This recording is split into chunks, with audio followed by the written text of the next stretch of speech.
Doctor साहब, journalism में आप अपना राइवल किसको तस्वुर करते हैं? देखिए, जर्नलिज्म में मेरा जो राइवल है सलीम बुखारी। सलीम बुखारी साहब आपके राइवल कैसे? वो ऐसे कि मैं और सलीम बुखारी साहब हम अरशद नदीम को काफ़ी टफ टाइम देते हैं। Arshad Nadeem, javelin thrower. जी। डॉक्टर साहब, क्रिकेट से कोई दिलचस्पी है?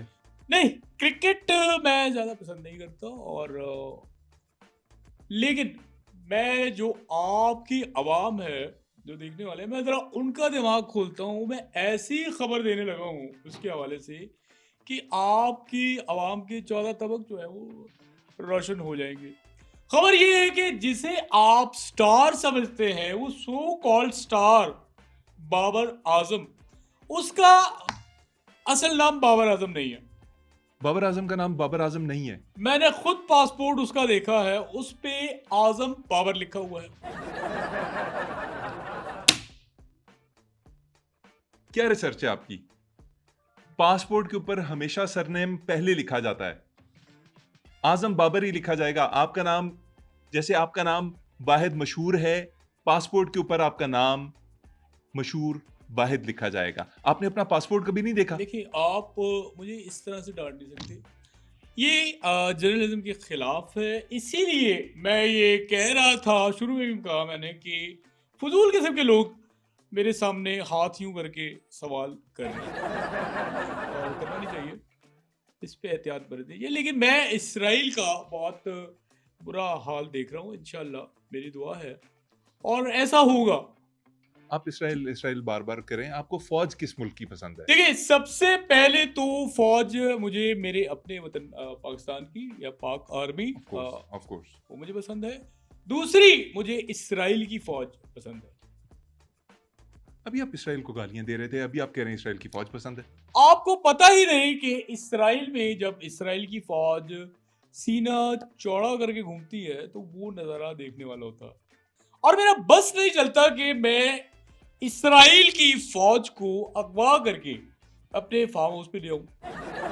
कौन-सी फ़ौज की बात कर रहे हैं आप? इसराइल की फीमेल फ़ौज। डॉक्टर साहब, कहाँ देखी आपने फ़ौज? यार, आपने फिर कुछ नहीं देखा।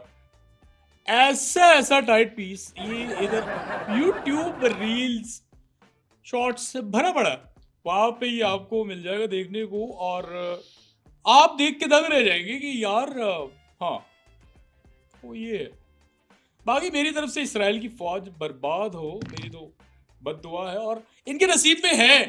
बर्बाद होना इनके नसीब में लिखा हुआ है और ये होगा इंशाल्लाह, आप देखिएगा। डॉक्टर साहब, अभी हाल ही में पाकिस्तान का बजट आया है, उसके बारे में क्या कहेंगे? देखिए, पाकिस्तान का जो बजट है, ये बेसिकली पाकिस्तान का नहीं है और खबर मैं आपको दे रहा हूँ, अंदर की खबर मैं देने लगा हूँ। ये बजट कनाडा से इंपोर्ट हुआ था और कनाडा ने नाइजीरिया से इंपोर्ट कराया था। उनका जो किंग है बाबर एम्बू, अ, उसने ये बजट असल में बनाया था और ये सारा आइडिया जो है वो वहाँ का था। तो बजट आपको इंपोर्ट करके दिया गया है। डॉक्टर साहब, ये खबरें कैसे सोच लेते हैं आप? मतलब ये क्या फ़ज़ूल बकवास है कि पाकिस्तान का बजट असल में नाइजीरिया का बजट है। ये क्या बात है? अगर आपको इसका सोर्स चाहिए तो आप इसको नेट पे सर्च करके देख लें। मैं करूँगा, मुझे मुझे आप यकीन ही कीजिए, नहीं है इसके ऊपर। आपको दिख जाएगा कि असल खबर क्या है। Pakistan's budget is actually Nigeria's budget. Doctor साहब, ये तो आपका ही क्लिप आ रहा है इसके ऊपर। आप ही कह रहे हैं इसके ऊपर कि ये नाइजीरिया का बजट है जो कनाडा ने इंपोर्ट किया था और फिर पाकिस्तान ने कनाडा से इंपोर्ट किया है। हाँ, तो भाई एक बात बताना, आप होश में है या हवा के दोष पे? यानी जो खबर नेट पे आ गई तो वो ओरिजिनल खबर है। हकीकत खबर वही होती है जो नेट पे आ जाए। ये क्या देख रहे हैं फिर से? ये मैं वही स्लाइड 215 देख रहा हूँ। अब तो वीडियो 216 हो गई होगी जितनी दफ़ा नहीं, आपने वही वाली है, मजे की है। हाँ, 216वीं दफा ये मैं देख रहा हूँ इसमें और ऐसा क्या है? क्या है ऐसा? मैं गोरी आपको अगर स्लाइड ले रही है तो क्या मसला है आपको? मैं आपको भेज दूंगा। अच्छा, ये एक और स्लाइड आई है, ये गालिबन ये स्लाइड 218 है और ये स्लाइड ये ब्राजील की है। डॉक्टर साहब छोड़ें ये स्लाइडें, मुझे कुछ बताएं अपने बारे में। कभी बुरा वक्त आया आप पे?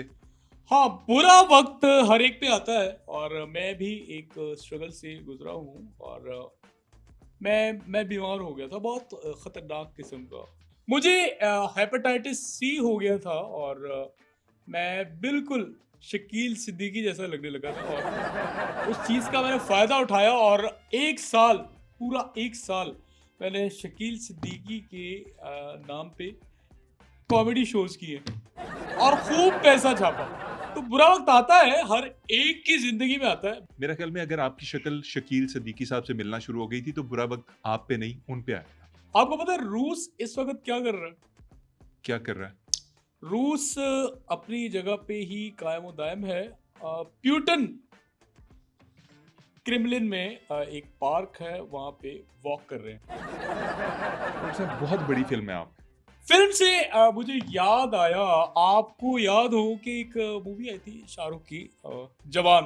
बिल्कुल गालिबन। बिल्कुल बिल्कुल आई। वो जवान 1985 में रिकॉर्ड हो गई थी। रिकॉर्ड हो गई थी 1985 में। ये कैसे 1985 में बन गई थी। उस वक्त शाहरुख खान जवान था और ये 40 साल बनते हैं गालिबन, तकरीबन कमोबेश। 40 साल बाद देखें उन्होंने इसको रिलीज किया आपको है। कैसे पता चला है कि ये रिकॉर्ड हुई थी? मैंने नाज सिनेमा में कराची में देखी थी। डॉक्टर साहब आप दुनिया भर पे नजर रखते हैं, जियो पॉलिटिक्स की खबरें आपके पास होती हैं, कोई बॉलीवुड की और खबर सुना दें हमें। बॉलीवुड की एक खबर है मेरे पास। इंडिया की एक एक्ट्रेस है तमन्ना भाटिया। जी जी बिल्कुल है। अच्छा, बहुत जल्द तमन्ना भाटिया को उसका खौंद जो हस्बैंड है वो छोड़ देगा। वजह? उसका दिल भर गया है और आपको बॉलीवुड में बहुत सारे सितारे ऑप्शंस ये जब होते हैं तो फिर इस तरह के वाकयात होते हैं, लेकिन तमन्ना को मैंने कहा है कि आपने दिल छोटा बिल्कुल नहीं करना, अपने आप को आपने कभी तन्हा महसूस नहीं करना।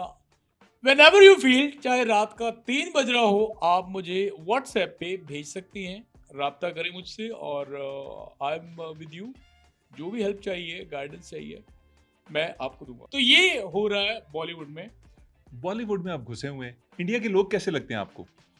देखिए, इंडिया के लोग सेंसिबल हैं। एक बहुत बड़ी तादाद सेंसिबल लोगों की है, अवाम सेंसिबल है, लेकिन वहाँ की जो हिंदुत्व है, आरएसएस यानी कि उन्होंने सारा काम खराब किया हुआ है और वो नुकसान का बायस है हिंदुस्तान के लिए और तभी हिंदुस्तान जो है वो बजाय आगे जाने के पीछे जा रहा है। तो बड़े सेंसिबल लोग हैं और मुझे जो सबसे ज़्यादा सेंसिबल लगते हैं वो प्रवीण सानी है, जो कि एक डिफेंस एनालिस्ट है। तो सेंसिबल लोग हैं डेफिनेटली। इंडिया में, ऐसा नहीं कि नहीं है। सुनते हैं उनको तो बड़ी अच्छी बातें करते हैं वो।